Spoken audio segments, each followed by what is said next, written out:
ನಮಸ್ಕಾರ ಸ್ನೇಹಿತರೆ, welcome to V study mate YouTube channel. ನಾನು ವೆಂಕಟೇಶ್ ಬಿ ಪಾಟೀಲ್ ಅಂತ. ಯಾರೆಲ್ಲ ನನ್ನ ಒಂದು ವಿ ಸ್ಟಡಿ ಮೇಟ್ ಯೂಟ್ಯೂಬ್ ಚಾನಲ್ನ ಸಬ್ಸ್ಕ್ರೈಬ್ ಮಾಡಿಲ್ಲೋ ಸೊ ಪ್ಲೀಸ್ ಸಬ್ಸ್ಕ್ರೈಬ್ ಮಾಡಿ, ಹಾಗೆ ಬೆಲ್ ಬಟನ್ ಒತ್ತುವ ಮೂಲಕ ಯಾವತ್ತೂ ಕೂಡ ನನ್ನ ಒಂದು ವಿಡಿಯೋಗಳಿಗೆ ನೋಟಿಫೈ ಆಗಿ. ಓಕೆ, ಸೊ ಇವತ್ತು ಒಂದು ಹೊಸ ಟಾಪಿಕ್ ಅಂತ ನಿಮ್ಮ ಮುಂದೆ ಬಂದಿದ್ದೀನಿ. ಸೊ ಟಾಪಿಕ್ ಆಗಿದೆ, ಸೊ ಭಾರತ ಸರ್ಕಾರವನ್ನ ಇತ್ತೀಚೆಗೆ ರಚನೆ ಮಾಡಿರುವಂತಹ ಒಂದು ಹೊಸ ಸಚಿವಾಲಯ, ಅದುವೇ ministry of cooperation. Okay, ministry of cooperation ಅಥವಾ ಸಹಕಾರ ಸಚಿವಾಲಯ ಎನ್ನುವಂತ ಒಂದು ಹೊಸ ಸಚಿವಾಲಯವನ್ನ ಇತ್ತೀಚೆಗೆ ಕೇಂದ್ರ ಸರ್ಕಾರ ರಚನೆ ಮಾಡಿದೆ. ಹಾಗಾಗಿ it's very important for both prelims as well as mains examination, right?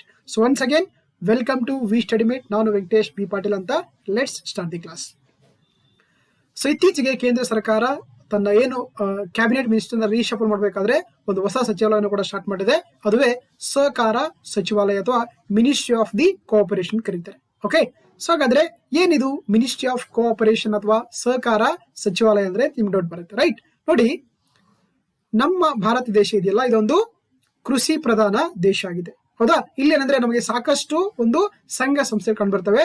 ಅದರಲ್ಲಿ ಎಸ್ಪೆಷಲ್ ಆಗಿ ಈ ಸಹಕಾರ ಸಂಘಗಳು ಇದೆಯಲ್ಲ, it's a very large in India ಅಂತ. ಯಾಕಂದ್ರೆ ಸೊ ನಮ್ಮ Indian economy mostly depends on the agriculture ಆಗಿದ್ದರಿಂದ, ಸೊ ಹಾಗಾಗಿ ನಮ್ಮ ದೇಶದಲ್ಲಿ ಸಾಕಷ್ಟು ಏನಂತಂದ್ರೆ ಒಂದು ಕೋಆಪರೇಟಿವ್ ಮೂವ್ಮೆಂಟ್ಸ್ ಆಗಿರ್ಬೋದು, ಕೋಆಪರೇಟಿವ್ ಸೊಸೈಟಿಗಳನ್ನ ಹೊಂದಿರುವಂತದ್ದು.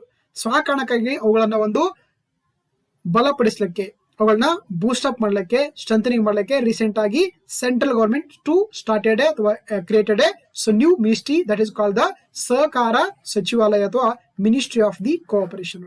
ಓಕೆ, ಸೊ ಹಾಗಾದ್ರೆ ಇದಕ್ಕೊಂದು ಟ್ಯಾಗ್ ಲೈನ್ ಕೂಡ ಕೊಟ್ಟಿದೆ, ಏನಂದ್ರೆ ಸಹಕಾರ ಸೆ ಸಮೃದ್ಧಿ ಅಂತ ನೋಡಿ. ಓಕೆ, ಇದರ ಒಂದು ಟ್ಯಾಗ್ ಲೈನ್ ಆಗಿದೆ ಸಹಕಾರ ಸೆ ಸಮೃದ್ಧಿ ಅಂತ. ಓಕೆ, ಹಿಂದಿ ಇದೆ, ರೈಟ್? ಸಹಕಾರ ಸೆ ಸಮೃದ್ಧಿ ಅನ್ನೋದು ಈ ಸಹಕಾರ ಸಚಿವಾಲಯ ಒಂದು ಟ್ಯಾಗ್ ಲೈನ್ ಆಗಿದೆ.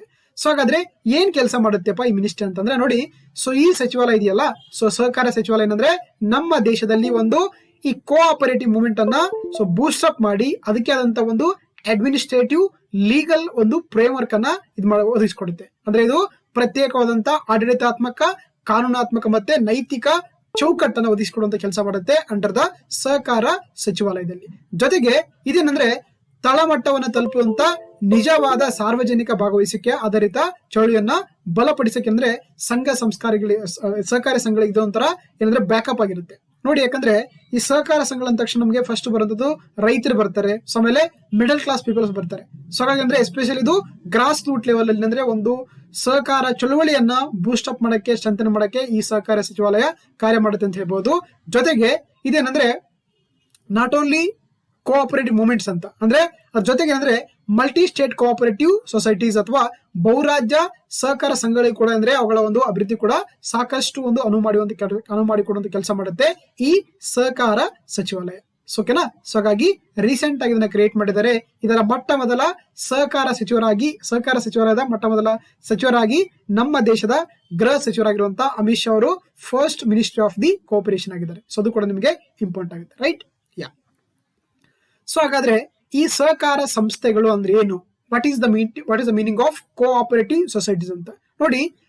ಇದೇನಂದ್ರೆ so according to the international labour organisation ಅಥವಾ ಅಂತಾರಾಷ್ಟ್ರೀಯ ಕೃಷಿ ಒಂದು ಸಂಘಟನೆ ಇದೆಯಲ್ಲ, ಅದೇ ಹೇಳುತ್ತೆ ಏನಂದ್ರೆ ಸಹಕಾರ ಸಂಘಗಳೆಂದ್ರೆ ಆಕ್ಚುಲಿ ಇವುಗಳು ಸಮಾಜವು ಜಂಟಿ ಮಾಲೀಕತ್ವ ಅಥವಾ ಜಾಯಿಂಟ್ ಓನರ್ಶಿಪ್ ಮತ್ತೆ ಒಂದು ಡೆಮೋಕ್ರಾಟಿಕ್ ಇನ್ಸ್ಟಿಟ್ಯೂಟ್ ಆಗಿರ್ತವೆ. ಅಂದ್ರೆ ಸಹಕಾರ ಸಂಸ್ಥೆಗಳು ಅಂತಂದ್ರೆ ಜಂಟಿ ಮಾಲೀಕತ್ವ ಪ್ರಜಾಸತ್ತಾತ್ಮಕ ನಿಯಂತ್ರಣ ಮೂಲಕ ತಮ್ಮ ಸಾಮಾನ್ಯ ಆರ್ಥಿಕ, ಸಾಮಾಜಿಕ ಮತ್ತೆ ಸಾಂಸ್ಕೃತಿಕ ಅಗತ್ಯಗಳನ್ನ, ನೀಡ್ಸ್ಗಳನ್ನ ಏನ್ ಮಾಡುತ್ತೆ ಮತ್ತೆ ಆಕಾಂಕ್ಷೆಗಳನ್ನ ಪೂರೈಸಲು ಸ್ವಯಂ ಪ್ರೇರಣೆಯಿಂದ ಅಂದ್ರೆ ಅಟಾನಮಸ್ ಆಗಿ ಕ್ರಿಯೇಟ್ ಆಗಿರುವಂತ ಒಂದು ವ್ಯಕ್ತಿಗಳ ಗುಂಪೆ ನಾವೇನಂತ ಕರಿತೀವಿ, ಸಹಕಾರ ಸಂಘಗಳನ್ನು ಕರೀತಾರೆ, ಹೌದಾ? ಇದು ಸಾಮಾನ್ಯ ಜನರ ಒಂದು ಆರ್ಥಿಕ, ಸಾಮಾಜಿಕ ಮತ್ತು ಸಾಂಸ್ಕೃತಿಕ ಅಗತ್ಯಗಳನ್ನ, ಆಕಾಂಕ್ಷೆಗಳನ್ನ ಪೂರೈಸಲು ಸ್ವಯಂ ಪ್ರೇರಣೆಯಿಂದ ಕೂಡಿರುವಂತಹ ಒಂದು ಗುಂಪನ್ನು ನಾವು ಏನಂತ ಕರಿತೀವಿ, ಸಹಕಾರ ಸಂಘಗಳು ಅಥವಾ ಕೋಆಪರೇಟಿವ್ ಸೊಸೈಟಿ ಅಂತ ಕರೀತಾರೆ. ಓಕೆ, ಇದ್ರ ಜೊತೆಗೆ ಏನಂದ್ರೆ ಒಂದು ನಾವು ಏನಂತಾರೆ ಹಾರ್ಮೋನಿಯಸ್ ಸಾಮರಸ್ಯವಾದಂತಹ ಸಮಾಜ ಕ್ರಿಯೇಟ್ ಮಾಡಕ್ ಕೂಡ ಆಕ್ಚುಲಿ ಈ ಸಹಕಾರ ಸಂಘಗಳು ಸಾಕಷ್ಟು ಕೆಲಸವನ್ನ ಮಾಡ್ತವೆ ಅಂತ ಹೇಳ್ಬೋದು. Okay, that is called the cooperative society ಅಂತ ಕರೀತಾರೆ. ಸೊ ಹಾಗಾದ್ರೆ ಇವುಗಳಿಗಿರುವಂತ ಒಂದು ಕಾನ್ಸ್ಟಿಟ್ಯೂಷನಲ್ ಸ್ಟೇಟಸ್ ಅಂತ. ಹಾಗಾದ್ರೆ ನಮ್ಮ ಸಂವಿಧಾನದಲ್ಲಿ ಕೋಆಪರೇಟಿವ್ ಸಂಸ್ಥೆಗಳನ್ನ ಎಲ್ಲಿ ಮೆನ್ಷನ್ ಮಾಡಿದ್ದಾರೆ ಅಂತ ನೋಡ್ತಾ ಹೋಗೋಣ. ನೋಡಿ, ಆಕ್ಚುಲಿ ಈ ಕೋಆಪರೇಟಿವ್ ಸೊಸೈಟಿ ಇದೆಯಲ್ಲ, ಓಕೆ, ಸೊ ಈ ಕೋಆಪರೇಟಿವ್ ಸೊಸೈಟಿ ಇದೆಯಲ್ಲ, ಇದನ್ನ ನಮ್ಮ ಮೂಲ ಸಂವಿಧಾನದಲ್ಲಿ ಓಕೆ, ಕೋಆಪರೇಟಿವ್ ಸೊಸೈಟಿಗಳ ಬಗ್ಗೆ ನಮ್ಮ ಮೂಲ ಸಂವಿಧಾನದಲ್ಲಿ ಯಾವುದೇ ರೀತಿಯ ಒಂದು ದಾಖಲೆಗಳು ಸಿಗಂಗಿಲ್ಲ. ಇದನ್ನೇನ್ ಮಾಡ್ತಾರೆ, ನಮ್ಮ ಇಂಡಿಯನ್ ಪಾರ್ಲಿಮೆಂಟ್ ಒಂದು ತಿದ್ದುಪಡಿ ಮಾಡುತ್ತೆ. ಯಾವ ತಿದ್ದುಪಡಿ ಅದು? 97ನೇ ಸಂವಿಧಾನ ತಿದ್ದುಪಡಿ ಕಾಯ್ದೆ 2000 ಮುಖಾಂತರ ಆಕ್ಚುಲಿ ಈ ಕೋಆಪರೇಟಿವ್ ಸಂಸ್ಥೆಗಳಿಗೆ ಅಥವಾ ಸಹಕಾರ ಸಂಸ್ಥೆಗಳಿಗೆ ಏನ್ ಮಾಡುತ್ತೆ, ಒಂದು ಕಾನ್ಸ್ಟಿಟ್ಯೂಷನಲ್ ಸ್ಟೇಟಸ್ ಕೊಡುತ್ತೆ. ಸೊ ಹಾಗಾದ್ರೆ ಯಾವ್ದು ಅಂತ ನೋಡ್ತಾ ಹೋಗೋಣ. ಆಕ್ಚುಲಿ 97ನೇ ಸಂವಿಧಾನ ತಿದ್ದುಪಡಿ ಕಾಯ್ದೆ 2001 ಮುಖಾಂತರ ನಮ್ಮ ಸಂವಿಧಾನಕ್ಕೆ ಒಂದು ಹೊಸ ಭಾಗವನ್ನ ಸೇರಿಸುತ್ತೆ. ಅದು ಪಾರ್ಟ್ 9 ಬಿ. ನೋಡಿ, 9ನೇ ಬಿ ಭಾಗವನ್ನ ಸೇರಿಸ್ತಾರೆ. ನೋಡಿ ನಮ್ಗೆ. ಸೊ ಪಾರ್ಟ್ 9 ಇದೆಯಲ್ಲ, ಇದೇನಂದ್ರೆ ಆಕ್ಚುಲಿ ಪಂಚಾಯತ್ ರಾಜ್ ಇನ್ಸ್ಟಿಟ್ಯೂಷನ್ ಬಗ್ಗೆ ಹೇಳಿಕೊಡುತ್ತೆ. ಸೊ ಅದೇ ರೀತಿ ಪಾರ್ಟ್ 9 ಎ ಇದೆಯಲ್ಲ, ಇದು ಮುನ್ಸಿಪಾಲಿಟಿಗಳ ಬಗ್ಗೆ ಅಥವಾ ನಗರ ಸಭೆಗಳಿಗೆ ಹೇಳಿಕೊಡುತ್ತೆ. ಅದೇ ರೀತಿ ಪಾರ್ಟ್ 9 ಬಿ ಇದೆಯಲ್ಲ, that is talks about the cooperative society ಅಂತ. ಸೊ ಇದನ್ನ ಆಕ್ಚುಲಿ 97ನೇ ಸಂವಿಧಾನ ತಿದ್ದುಪಡಿ ಕಾಯ್ದೆ 2001 ಸೇರಿಸ್ತಾರೆ. ಓಕೆನಾ. ಜೊತೆಗೆ ಇದನ್ನ ಒಂದು ಫಂಡಮೆಂಟಲ್ ರೈಟ್ ಆಗಿ, ಮೂಲಭೂತ ಹಕ್ಕಾಗಿ ಕೂಡ ಮಾಡ್ತಾರೆ. ಸೊ ಅದನ್ನ ಏನಂತಂದ್ರೆ ನೋಡಿ, ಈ ನಮ್ಮ ಭಾರತ ಸಂವಿಧಾನದ 3ನೇ ಭಾಗದಲ್ಲಿ ಬರುವಂತ ಮೂಲಭೂತ ಹಕ್ಕುಗಳಲ್ಲಿ article 19 class 1 sub clause C ಅಲ್ಲಿ ಸೇರಿಸ್ತಾರೆ. ಏನು ಸೇರಿಸ್ತಾರೆ ಆಕ್ಚುಲಿ, ಇದಕ್ಕಿಂತ ಮುಂಚೆ ಅಲ್ಲಿ ದ ಯೂನಿಯನ್ಸ್ ಅಂಡ್ ಅಸೋಸಿಯೇಷನ್ ಅಂತ ಇತ್ತು. ಅಂದ್ರೆ ಭಾರತ ಪ್ರಜೆಗಳು ಏನ್ ಮಾಡಬಹುದು, ಅವರು ಈ ಒಕ್ಕೂಟಗಳನ್ನ ಮತ್ತೆ ಸಂಸ್ಥೆಗಳನ್ನ ಸ್ಥಾಪಿಸುವಂತ ಅಧಿಕಾರವನ್ನು ಪಡ್ಕೊಂಡಿದ್ದಾರೆ ಅಂತ ಹೇಳುತ್ತೆ. ಸೊ ಆರ್ಟಿಕಲ್ 19 ಆಫ್ ಕ್ಲಾಸ್ 1 ಅಲ್ಲಿ. ಬಟ್ ಅದಕ್ಕೆ ಇನ್ನೊಂದು ಸೇರಿಸ್ತಾರೆ, ಆಲ್ಸೋ ಕೋಆಪರೇಟಿವ್ ಅಂತ ಸೇರಿಸ್ತಾರೆ. ನೋಡಿ, ಅಂದ್ರೆ ಭಾರತ ಪ್ರಜೆಗಳು ಏನ್ ಮಾಡಬಹುದು, ಸಹಕಾರ ಸಂಘಗಳನ್ನ ಸ್ಥಾಪಿಸಬಹುದು under article 19 of clause 1 sub clause C ಅಲ್ಲಿ. This is the fundamental right of the Indian constitution ಅಂತ ಹೇಳ್ತಾರೆ. ಅದು ಕೂಡ ಈ ಒಂದು ತಿದ್ದುಪಡಿ ಮೂಲಕ ಸೇರಿಸ್ತಾರೆ. ಜೊತೆಗೆ ಇನ್ನೊಂದು ಸೇರಿಸ್ತಾರೆ under part 4 of the Indian constitution. Okay, ನಮ್ಮ ಭಾರತ ಸಂವಿಧಾನದ 4ನೇ ಭಾಗವಾಗಿರುವಂತ directive principle of the state policy ಅಥವಾ ರಾಜ್ಯ ನೀತಿ ನಿರ್ದೇಶಕ ತತ್ವಗಳ ಅಡಿಯಲ್ಲಿ ಬರುವಂತ ಸೊ ಆರ್ಟಿಕಲ್ 43 ಬಿ ಕೂಡ ಏನ್ ಮಾಡ್ತಾರೆ, ಆಡ್ ಮಾಡ್ತಾರೆ. ಅದೇನ್ ಹೇಳುತ್ತೆ, promotion of the cooperative society ಅಂತ ಹೇಳುತ್ತೆ. ಅಂದ್ರೆ ಸಹಕಾರ ಸಂಘಗಳ ಉತ್ತೇಜಿಸುವಂತದ್ದು ಈ ಆರ್ಟಿಕಲ್ 43 ಬಿ ನ ಒಂದು ಡೀಲ್ ಮಾಡುತ್ತೆ. ಸೊ ಓಕೆನಾ. ಸೊ ಹಾಗಾಗಿ ಗೊತ್ತಿರ್ಲಿ, ಇದನ್ನ ನಮ್ಮ ಸಂವಿಧಾನದ ಫಂಡಮೆಂಟಲ್ ರೈಟ್ ಕೂಡ ಹೌದು, ಮೂಲಭೂತ ಹಕ್ಕು ಕೂಡ ಹೌದು, ಹಾಗೆ ಇದೊಂದು ರಾಜನೀತಿ ನಿರ್ದೇಶನ ಕೂಡ ಹೌದು. ಹಾಗೆ ಇದನ್ನ ನಮ್ಮ ಸಂವಿಧಾನದ 9th ಬಿ ಪಾರ್ಟ್ ಅಲ್ಲಿ ಕೂಡ ಇಲ್ಲಿ ಮೆನ್ಷನ್ ಮಾಡಿದ್ದಾರೆ. ಸೊ ಹಾಗಾಗಿ so article 243 ZH2 so 243 ZT ಇದೆಯಲ್ಲ, so these articles are related to the so cooperative ಸೊಸೈಟಿಗಳು. ಆರ್ಟಿಕಲ್ 243 ZH ಇಂದ ZT ವರೆಗೆ ಇರುವಂತ ಎಲ್ಲ ಆರ್ಟಿಕಲ್ಗಳು ಇದೆಯಲ್ಲ, ಇವೆಲ್ಲವೂ ಕೂಡ ಕೋಆಪರೇಟಿವ್ ಸಂಬಂಧಪಟ್ಟಂತೆ ಪ್ರತಿಯೊಂದು ಇನ್ಫಾರ್ಮೇಶನ್ ಕೂಡ ಡೀಟೇಲ್ ಆಗಿ ನಮ್ಮ ಇಂಡಿಯನ್ ಕಾನ್ಸ್ಟಿಟ್ಯೂಷನ್ ನ 9th ಬಿ ಪಾರ್ಟ್ ಅಲ್ಲಿ ಮೆನ್ಷನ್ ಮಾಡಿದ್ದಾರೆ. ಸೊ ಹೀಗಾಗಿ these are the constitutional provisions of the Indian constitution regarding the cooperative societies ಅಂತ. Right. So okay, yes. So recent ಆಗಿ ಏನ್ ಮಾಡಿತ್ತು ಅಂದ್ರೆ ಆಕ್ಚುಲಿ ಒಂದು 3 days ಬ್ಯಾಕ್ ಅಲ್ಲಿ ಸುಪ್ರೀಂ ಕೋರ್ಟ್ ಅಲ್ಲಿ ಏನಂದ್ರೆ ಆಕ್ಚುಲಿ ಈ 97ನೇ ಸಂವಿಧಾನ ತಿದ್ದುಪಡಿ ಕಾಯ್ದೆ, ಓಕೆ, 97ನೇ ಸಂವಿಧಾನ ತಿದ್ದುಪಡಿ ಕಾಯ್ದೆ 2011 ಇದೆಯಲ್ಲ, ಇದರಲ್ಲಿರುವಂತಹ ಕೆಲವೊಂದು ಅಂಶಗಳನ್ನ ರದ್ದುಪಡಿಸಿತು. ಯಾವುದು? ನಮ್ಮ ಸುಪ್ರೀಂ ಕೋರ್ಟ್ ಆಫ್ ಇಂಡಿಯಾ. ನೋಡಿ, ಸೊ ಹಾಗಾಗಿ ಇಟ್ಸ್ ಆಲ್ಸೋ ವೆರಿ ಇಂಪಾರ್ಟೆಂಟ್ ಆಗುತ್ತೆ. ರೀಸೆಂಟ್ ಆಗಿ Indian Supreme Court to quash the some of the provisions in the 97th constitutional amendment act of 2011 ಅಂತ. ಸೊ ಹಾಗಾದ್ರೆ ಯಾವೆಲ್ಲ ವಿಷಯಗಳನ್ನ ಸುಪ್ರೀಂ ಕೋರ್ಟ್ ಇತ್ತೀಚೆಗೆ ರದ್ದುಪಡಿಸಿದೆ ಅಂತ ನಮಗೆ ನೋಡ್ತಾ ಹೋಗೋಣ. ರೈಟ್. ನಾಗ್ಲೇ ಡಿಸ್ಕಸ್ ಮಾಡಿದ್ವಿ ಆಕ್ಚುಲಿ ಈ ಒಂದು ತಿದ್ದುಪಡಿ ಮೂಲಕ ನಮ್ಗೆ ಏನಂದ್ರೆ ಸಾಕಷ್ಟು ವಿಷಯಗಳನ್ನ ರಿಗಾರ್ಡಿಂಗ್ ದಿ ಕೋಆಪರೇಟಿವ್ ಸೊಸೈಟಿ ಸಂಬಂಧಪಟ್ಟಂತೆ ಏನ್ ಮಾಡಿದ್ವಿ ನಾವು. ಸೊ 9th ಬಿ ಪಾರ್ಟ್ ಅನ್ನ ಸೇರಿಸಿದ್ವಿ, ಹೌದಾ. ಅದೇ ರೀತಿ article 19 class 1 sub clause C ಸೇರಿಸಿದ್ವಿ. ಅದೇ ರೀತಿ ಆರ್ಟಿಕಲ್ 43 ಬಿ ಸೇರಿಸಿದ್ವಿ, ಹೌದಾ. ಆದ್ರೆ ರೀಸೆಂಟ್ ಆಗಿ ಸುಪ್ರೀಂ ಕೋರ್ಟ್ ಏನ್ ಮಾಡಿತ್ತು ಅಂದ್ರೆ ಆಕ್ಚುಲಿ ಈ 97ನೇ ಸಂವಿಧಾನ ತಿದ್ದುಪಡಿ ಕಾಯ್ದೆ 2011 ಇದೆಯಲ್ಲ, ಇದರಲ್ಲಿ ಕೆಲವೊಂದು ವಿಷಯಗಳನ್ನ ರದ್ದುಪಡಿಸಿದೆ ಅಥವಾ ಕ್ವಾಶ್ ಮಾಡಿದೆ. ಯಾಕೆ ಅಂತ ನೋಡ್ತಾ. ರೈಟ್. ಎಸ್, ರೀಸೆಂಟ್ ಆಗಿ ಅಂದ್ರೆ ನಮ್ಮ Supreme Court of India actually 2:1 majority ಅಂತ ಕರೀತಾರೆ. ಅಂದ್ರೆ 3 ಜನ ಜಡ್ಜಸ್ ಇದ್ರು, ಅದರಲ್ಲಿ 2 ಜನ ಅದಕ್ಕೆ ಒಪ್ಪಿಗೆ ಕೊಟ್ಟಿದ್ದಾರೆ, ಒಬ್ರು ಇದಕ್ಕೆ ಸೊ ಅಸಮ್ಮತಿ ನೀಡಿದ್ದಾರೆ. ಅದನ್ನ ನಾವು 2:1 ಮೆಜಾರಿಟಿ ಅಂತ ಕರೀತಾರೆ. ಸೊ ಅದರಲ್ಲಿರುವಂತಹ ಕೆಲವೊಂದು ವಿಷಯಗಳನ್ನ ಸುಪ್ರೀಂ ಕೋರ್ಟ್ ರದ್ದುಪಡಿಸಿದೆ ಇಂದ 97th amendment act of the 2011 ಅಂತ. ಸೊ ಹಾಗಾದ್ರೆ ಯಾಕೆ ಇದನ್ನ ಇದು ಮಾಡಿದೆ ಅಂತ ನೋಡ್ತಾ ಹೋಗೋಣ. ರೈಟ್. ನೋಡಿ, ಇದೇನಂದ್ರೆ ಆಕ್ಚುಲಿ ಈ 97ನೇ ಸಂವಿಧಾನ ತಿದ್ದುಪಡಿ ಕಾಯ್ದೆ 2011 ಇದೆಯಲ್ಲ, ಇದು ಜಾರಿಗೆ ಬಂದದ್ದು 2012ಕ್ಕೆ ಜಾರಿಗೆ ಬರುತ್ತೆ. ಅಂದ್ರೆ ಇದು came into force in the 2012 ಅಂತ. ರೈಟ್. ಸೊ ಆದ್ರೆ ಒಂದು ವಿಷಯ ಏನಂತಂದ್ರೆ ಆಕ್ಚುಲಿ ನೋಡಿ, ನಮ್ಮ ಇಂಡಿಯನ್ ಕಾನ್ಸ್ಟಿಟ್ಯೂಷನ್ ಇದೆಯಲ್ಲ, Indian constitution is A federation ಅಂತ ಕರಿತೀವಿ, ಅಥವಾ Indian polity is A federal polity ಅಂತ ಕರೀತಾರೆ, ಹೌದಾ. ಅಂದ್ರೆ ನೋಡಿ, ಏನು ನಮ್ಮ ಭಾರತ ಸಂವಿಧಾನದ 7ನೇ ಅನುಸೂಚಿ ಇದೆಯಲ್ಲ, ಇದು ಏನಾಗುತ್ತೆ ಅಂದ್ರೆ ನಮ್ಮ ದೇಶದಲ್ಲಿರುವಂತ ಅಧಿಕಾರಗಳನ್ನ, ಯಾವ ಅಧಿಕಾರಗಳನ್ನ, ಎಕ್ಸಿಕ್ಯೂಟಿವ್ ಕಾರ್ಯಾಂಗ ಅಧಿಕಾರಗಳನ್ನ ಮತ್ತೆ ಲೆಜಿಸ್ಲೇಟಿವ್ ಅಧಿಕಾರಗಳನ್ನ ಏನ್ ಮಾಡಿದೆ, ಇದು ಕೇಂದ್ರ ಮತ್ತು ರಾಜ್ಯ ಸರ್ಕಾರಗಳ ಮಧ್ಯೆ ಪರಿಪೂರ್ಣವಾಗಿ ಪರ್ಫೆಕ್ಟ್ಲಿ ಏನ್ ಮಾಡಿದೆ, ಅದು ಹಂಚಿಕೆ ಮಾಡಿದೆ. ಅದನ್ನ ನಾವು ಫೆಡರಲ್ ಪಾಲಿಟಿ ಅಥವಾ ಒಕ್ಕೂಟ ರಾಜಕೀಯ ಅಂತ ಕರೀತಾರೆ. There is a division of power between the state and center ಅಂತ it is mentioned in the 7th schedule of the Indian Constitution. Right? ನೋಡಿ, ನಮ್ಮ ಸಂವಿಧಾನದ 7ನೇ ಅನುಸೂಚಿ ಇದೆಯಲ್ಲ, ಇದು ಕೇಂದ್ರ ಮತ್ತು ರಾಜ್ಯಗಳ ಮಧ್ಯೆ ಶಾಸಕಾಂಗದ ಕಾರ್ಯಾಂಗದ ಅಧಿಕಾರಗಳ ಒಂದು ವಿಭಜನೆ ಮಾಡಿದೆ. ಅದನ್ನ 3 ಲಿಸ್ಟ್ ಬರುತ್ತೆ. ಒಂದು ಯೂನಿಯನ್ ಲಿಸ್ಟ್ ಅಂತ ಬರುತ್ತೆ, ಹೌದಾ, ಇದನ್ನ ಕೇಂದ್ರ ಪಟ್ಟಿ ಅಂತ ಕರೀತಾರೆ. ಸೊ ಹಾಗಾಗಿ 2ನೇದ್ದು ಸ್ಟೇಟ್ ಲಿಸ್ಟ್ ಅಂತ ಬರುತ್ತೆ, ರಾಜ್ಯ ಪಟ್ಟಿ ಅಂತ ಕರೀತಾರೆ. 3ನೇದ್ದು ಕನ್ಕರೆಂಟ್ ಲಿಸ್ಟ್ ಅಥವಾ ಸಮವರ್ತಿ ಪಟ್ಟಿ ಅಂತ ಕರೀತಾರೆ. ನೋಡಿ, ಈ ಕೇಂದ್ರ ಪಟ್ಟಿಯಲ್ಲಿರುವಂತಹ ವಿಷಯಗಳಿಗೆ ಕೇವಲ ಕೇಂದ್ರ ಸರ್ಕಾರ ಮಾತ್ರನೇ ಲಾ ಮಾಡುತ್ತೆ, ಲಾಗಳನ್ನ ಮಾಡಬಹುದು. ಅದೇ ರೀತಿ ರಾಜ್ಯ ಪಟ್ಟಿರುವಂತಹ ವಿಷಯಗಳಿಗೆ ಕೇವಲ ರಾಜ್ಯ ಸರ್ಕಾರ ಮಾತ್ರನೇ ಲಾ ಮಾಡುತ್ತೆ. ಅದೇ ರೀತಿ ಈ ಸಮವರ್ತಿ ಪಟ್ಟಿರುವಂತಹ ವಿಷಯಗಳಿಗೆ ಕೇವಲ ಅಲ್ಲ, ಈವನ್ ಸೆಂಟ್ರಲ್ ಗವರ್ಮೆಂಟ್ ಕೂಡ ಲಾ ಮಾಡುತ್ತೆ, ಈವನ್ ಸ್ಟೇಟ್ ಗವರ್ಮೆಂಟ್ ಕೂಡ ಲಾ ಮಾಡುತ್ತೆ. ಅಂದ್ರೆ ಇಲ್ಲಿ 2 ಕೂಡ ಕನ್ಕರೆಂಟ್ ಲಿಸ್ಟ್ ಅಥವಾ ಸಮವರ್ತಿ ಪಟ್ಟಿಯಲ್ಲಿ ಈಕ್ವಲ್ ಪವರ್ಸ್ ಅನ್ನ ಹೊಂದಿರುವಂತದ್ದು. ರೈಟ್? ಫಾರ್ ಎಕ್ಸಾಂಪಲ್ ನೋಡಿ, ಕೇಂದ್ರ ಪಟ್ಟಿಯಲ್ಲಿ ಬರುವಂತಹ ಡಿಫೆನ್ಸ್, ರಕ್ಷಣೆ, banking, railway, currency, foreign affairs, communication, ಈ ಎಲ್ಲಾ ವಿಷಯಗಳಿಗೆ ಕೇವಲ ಸೆಂಟ್ರಲ್ ಗವರ್ಮೆಂಟ್ ಅಥವಾ ಇಂಡಿಯನ್ ಪಾರ್ಲಿಮೆಂಟ್ ಮಾತ್ರನೇ ಲಾಗಳನ್ನ ಮಾಡುತ್ತೆ.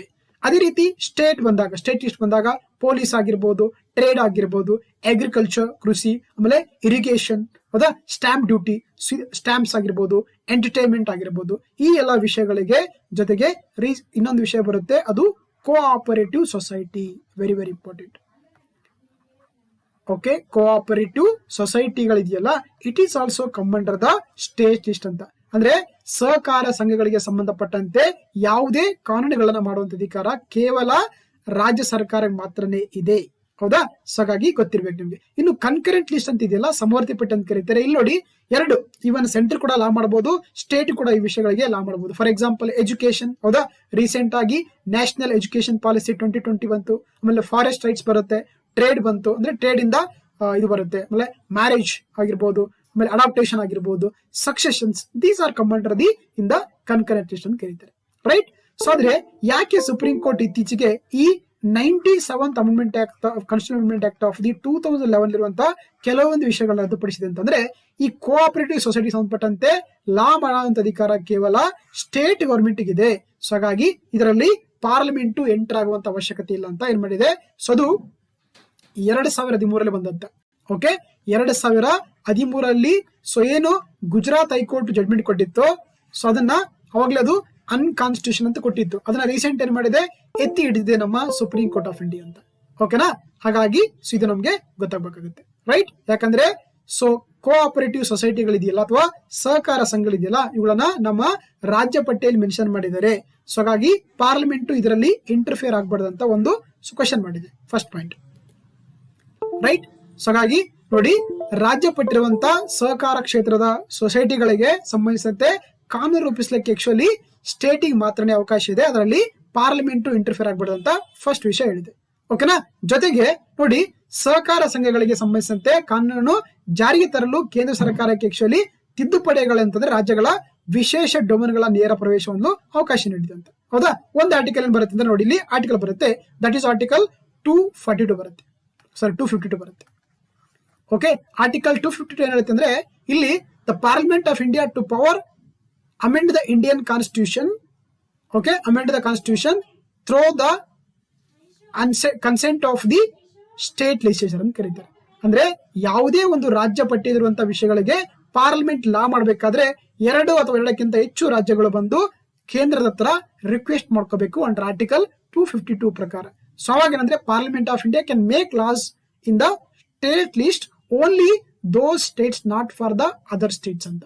ಅಂದ್ರೆ ಯಾವ ಸ್ಟೇಟ್ ರಿಕ್ವೆಸ್ಟ್ ಮಾಡ್ಕೊಂಡಿರ್ತವೆ ಅವುಗಳಿಗೆ ಮಾತ್ರನೇ ಅಪ್ಲಿಕೇಬಲ್ ಆಗುತ್ತೆ that law made by the parliament of India ಅಂತ. That is come under the article 252 ಇದೆ. ರೈಟ್? ಜೊತೆಗೆ ಇನ್ನೊಂದೇನಂದ್ರೆ ನೋಡಿ, ಈಗ ಪಾರ್ಲಿಮೆಂಟ್ ಕೂಡ ಕೆಲವೊಂದು ಸಂದರ್ಭದಲ್ಲಿ ಏನ್ ಮಾಡುತ್ತೆ, ಸ್ಟೇಟ್ ಲಿಸ್ಟ್ ಅಲ್ಲಿ ಲಾಗಳನ್ನ ಮಾಡುತ್ತೆ. ಫಾರ್ ಎಕ್ಸಾಂಪಲ್ ಅಂದ್ರೆ ಈಗ ನೋಡಿ, ಯಾವ್ದೋ ನ್ಯಾಷನಲ್ ಇಂಟ್ರೆಸ್ಟ್ ಆಗಿರ್ಬೋದು, ಹೌದಾ, ಅಥವಾ ಎಮರ್ಜೆನ್ಸಿ ಟೈಮ್ ಆಗಿರ್ಬೋದು, ಯಾವುದೋ ಇಂಟರ್ನ್ಯಾಷನಲ್ ಅಗ್ರಿಮೆಂಟ್ ಗೋಸ್ಕರ ಏನ್ ಮಾಡಬಹುದು, ಪಾರ್ಲಿಮೆಂಟ್ ಕೂಡ ಈವನ್ ಸ್ಟೇಟ್ ಲಿಸ್ಟ್ ಇರುವಂತಹ ವಿಷಯಗಳಿಗೆ ಲಾಗಳನ್ನ ಮಾಡಬಹುದು. Only request of the state ಅಂತ ಇರ್ತದೆ. ಹೌದಾ? ಸೊ ಆದ್ರೆ ಇಲ್ಲಿ ಅಂದ್ರೆ ಯಾರು ಕೂಡ ರಿಕ್ವೆಸ್ಟ್ ಮಾಡ್ಕೊಂಡಿಲ್ಲ, ಇವರೇ ಮಾಡ್ಕೊಂಡಿದ್ದಾರೆ. ಸೊ ಹಾಗಾಗಿ it's violation of the federal structure of the constitution ಆಗುತ್ತೆ. ಸೊ ಹಾಗಾಗಿ ಇದನ್ನ ಕ್ವಾಶ್ ಮಾಡಿದೆ. ರೈಟ್. ಇನ್ನೊಂದೇನಂದ್ರೆ ನೋಡಿ, ಇವನ್ ಏನಂದ್ರೆ ನಮ್ಮ ಪಾರ್ಲಿಮೆಂಟ್ ಇದೆಯಲ್ಲ, ಇದೇನ್ ಮಾಡುತ್ತೆ? ಸೊ ನಮ್ಮ ಸಂವಿಧಾನವನ್ನ ತಿದ್ದುಪಡಿ ಮಾಡುತ್ತೆ. ಓಕೆ, ಏನ್ ಮಾಡುತ್ತೆ? ನಮ್ಮ ಸಂವಿಧಾನವನ್ನ ತಿದ್ದುಪಡಿ ಮಾಡುತ್ತೆ. So just show it. Okay, yes ನೋಡಿ, ದ ಪಾರ್ಲಿಮೆಂಟ್ ಆಫ್ ಇಂಡಿಯಾ ಏನ್ ಮಾಡುತ್ತೆ ಅಂದ್ರೆ actually under article 368 of Indian constitution ಏನ್ ಮಾಡುತ್ತೆ? ನಮ್ಮ ಸಂವಿಧಾನವನ್ನ ತಿದ್ದುಪಡಿ ಮಾಡುವಂತ ಅಧಿಕಾರ ಕೇವಲ ಪಾರ್ಲಿಮೆಂಟ್ ಆಫ್ ಇಂಡಿಯಾ ಇದೆ. ಅದೇನ್ ಮಾಡುತ್ತೆ ಅಂದ್ರೆ 3 ವಿಧಗಳಲ್ಲಿ ಸಂವಿಧಾನವನ್ನ ತಿದ್ದುಪಡಿ ಮಾಡುತ್ತೆ.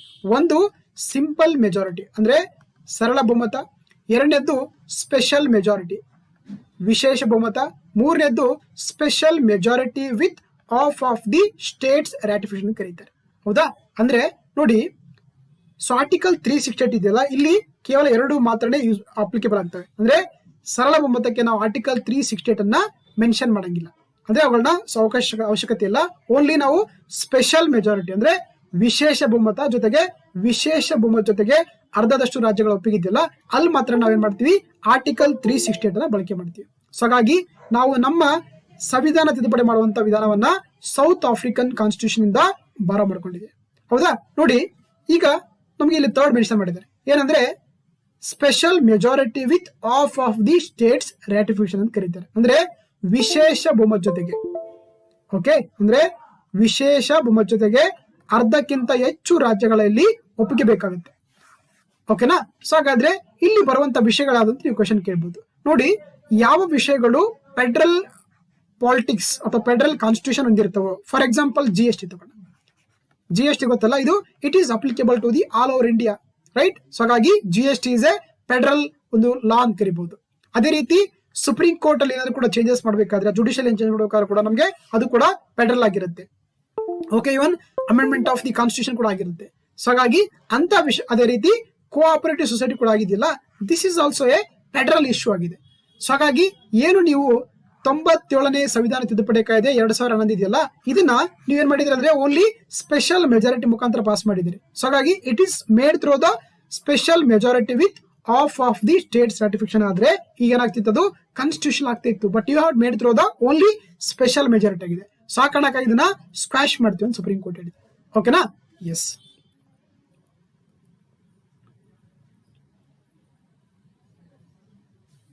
ರೈಟ್. ಸೊ ಹಾಗಾಗಿ ಆರ್ಟಿಕಲ್ 250 ನೀವು ಯಾವ್ದಾದ್ರು ಸ್ಟೇಟ್ ರಿಕ್ವೆಸ್ಟ್ ಮಾಡ್ಕೊಂಡ್ರೆ ಲಾಗಳು ಮಾಡ್ರಿ. ಅದು ಬಿಟ್ಟು ಸುಮ್ಮನೆ ಸ್ಟೇಟ್ ವಿಷಯದಲ್ಲಿ ಇಂಟರ್ಫಿಯರ್ ಮಾಡೋದು it's A violation of the federal structure of the Indian constitution ಅಂತ ಹೇಳುತ್ತೆ. ಓಕೆನಾ? ಸೊ ಆ ಕಾರಣಕ್ಕಾಗಿ ಕೆಲವೊಂದು ವಿಷಯಗಳನ್ನ ಕ್ವಾಶ್ ಮಾಡಿದೆ ಅಂತ ಹೇಳ್ತಾ ಇದೆ. ಓಕೆನಾ? ಸೊ ಹಾಗಾದ್ರೆ ಮುಂದೆ ಏನಪ್ಪಾ ಅಂತಂದ್ರೆ actually supreme court parliament of India ಮಾಡಬಹುದು, ಈ ಆರ್ಟಿಕಲ್ 368 ಇದೆಯಲ್ಲ, ಅದರಲ್ಲಿ 3ನೇ ವಿಧಾನ ಬಳಸ್ಕೊಬಹುದು. ಅಂದ್ರೆ ಸ್ಪೆಷಲ್ ಮೆಜಾರಿಟಿ ಬಳಸ್ಕೊಂಡು ಅರ್ಧದಷ್ಟು ರಾಜ್ಯಗಳ ಒಪ್ಪಿಗೆ ಪಡ್ಕೊಂಡ್ರಾಗುತ್ತೆ. ಆವಾಗ ಕೂಡ ಇಲ್ಲ ನಾವು ಕಾನ್ಸ್ಟಿಟ್ಯೂಷನ್ ಮಾಡಬಹುದು. ಜೊತೆಗೆ ಪ್ರೆಸೆಂಟ್ ಆಗಿರುವಂತ only in the multi state cooperative society ಅಂತ ಕರಿತೀವಿ. ಫಾರ್ ಎಕ್ಸಾಂಪಲ್ ಅಮೂಲ್ ಬರುತ್ತೆ. ಹೌದಾ? ಅಮೂಲ್ ಇಸ್ ಇಂಡಿಯಾಸ್ ಲಾರ್ಜೆಸ್ಟ್ ಒಂದು ಕೋಆಪರೇಟಿವ್ ಸೊಸೈಟಿ ಆಗಿದೆ. ಇದು ಬರೀ ಗುಜರಾತ್ ಅಲ್ಲ, ಇವನ್ ಬೇರೆ ಸ್ಟೇಟ್ ಅಲ್ಲಿ ಕೂಡ ಏನಾಗುತ್ತೆ? ವರ್ಕ್ ಮಾಡ್ತಾ ಇದೆ. ಸೊ ಅವಾಗ ಏನ್ ಮಾಡಬಹುದು? ನೀವು ಆ ಸಂಸ್ಥೆ ಮೇಲೆ ನಿಮ್ಮ ಒಂದು ಪವರ್ಸ್ ಅನ್ನ ಚಲಾಯಿಸಬಹುದು. ಯಾಕಂದ್ರೆ ಇದು ಒಂದು ಮಲ್ಟಿ ಸ್ಟೇಟ್ ಕೋಆಪರೇಟಿವ್ ಸೊಸೈಟಿ ಆಗಿದೆ. ಓಕೆನಾ? ಹಾಗಾಗಿ ನಿಮ್ಮ ಒಂದು ಅಧಿಕಾರವನ್ನ ಇಲ್ಲಿ ಚಲಾಯಿಸಕ್ಕೆ ಅವಕಾಶ ಇದೆ ಅಂತ ಕೂಡ ಹೇಳಿದ್ದಾರೆ. ಓಕೆನಾ? So that is the issue of the 97th constitution amendment act of the 2011 ಅಂತ ಕರೀತಾರೆ. ಓಕೆ. ಸೊ ಹಾಗಾಗಿ ಇದೆಲ್ಲ ನಿಮಗೆ ಗೊತ್ತಿರಬೇಕಾಗುತ್ತೆ. ರೈಟ್. ಸೊ ಇದಿಷ್ಟು ಇವತ್ತಿನ ಕ್ಲಾಸು. ಮತ್ತೆ ಮುಂದಿನ ಟಾಪಿಕ್ಗಳಲ್ಲಿ ಡಿಫ್ರೆಂಟ್ ಇಶ್ಯೂ ಒಂದಿಗೆ ಡಿಸ್ಕಸ್ ಮಾಡ್ತಾ ಹೋಗೋಣ. ಸೊ ಅಲ್ಲಿವರೆಗೂ ಥ್ಯಾಂಕ್ ಯು. ಸೊ ಹಾಗೆ ಯಾರೆಲ್ಲ ನನ್ನ ಒಂದು ಚಾನಲ್ನ ಸಬ್ಸ್ಕ್ರೈಬ್ ಮಾಡಿಲ್ಲೋ, ಸೊ ಪ್ಲೀಸ್ ಸಬ್ಸ್ಕ್ರೈಬ್ ಮಾಡಿ. ಹಾಗೆ ನಿಮ್ಮ ಫ್ರೆಂಡ್ಸ್ ಜೊತೆ ನನ್ನ ಒಂದು ಚಾನಲ್ನ ಶೇರ್ ಮಾಡಿ. Thank you. See you in the next class. Bye by.